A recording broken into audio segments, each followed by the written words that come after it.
Doğu Türkistan'da yaşayan Ömercan isimli Uygur baba, iki çocuğunu Mısır'a El-Ezher Üniversitesi'ne eğitim için gönderiyor. Osmancan ve Hazreteli adlarındaki bu iki kardeşin üniversiteye kayıt yaptırmasından kısa süre sonra Mısır polisinin ülkedeki Uygurlara yönelik tutuklama operasyonu başlıyor. 17 yaşındaki abisi gittiği Dubai'de şüpheli olarak tutuklanıyor. 14 yaşındaki kardeşi ise Türkiye'deki Uygurların yardımıyla İstanbul'a geliyor.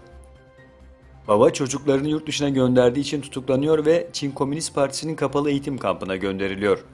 İşte bu yüz binlerce Uygur ailesinin başına gelmekte olan felaketlerden sadece bir tanesi.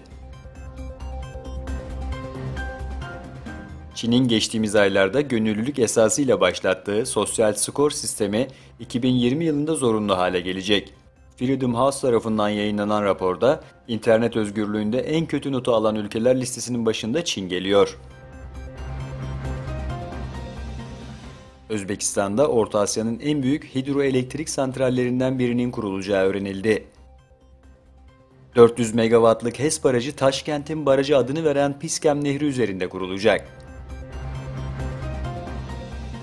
15 Kasım Kuzey Kıbrıs Türk Cumhuriyeti'nin 34. kuruluş yıl dönümü adada ve Türkiye'de coşkuyla kutlandı. Özbek liderden Orta Asya'da yeni birlik teklifi.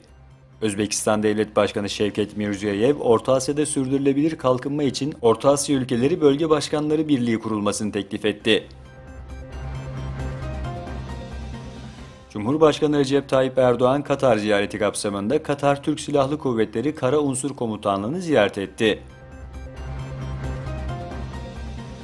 Rusya'nın Habarovsk şehrinde uçağın piste sert iniş yapmasıyla yaşanan kazada 6 kişi hayatını kaybetti. Kazanın ardından ülke genelinde ulusal yas ilan edildi.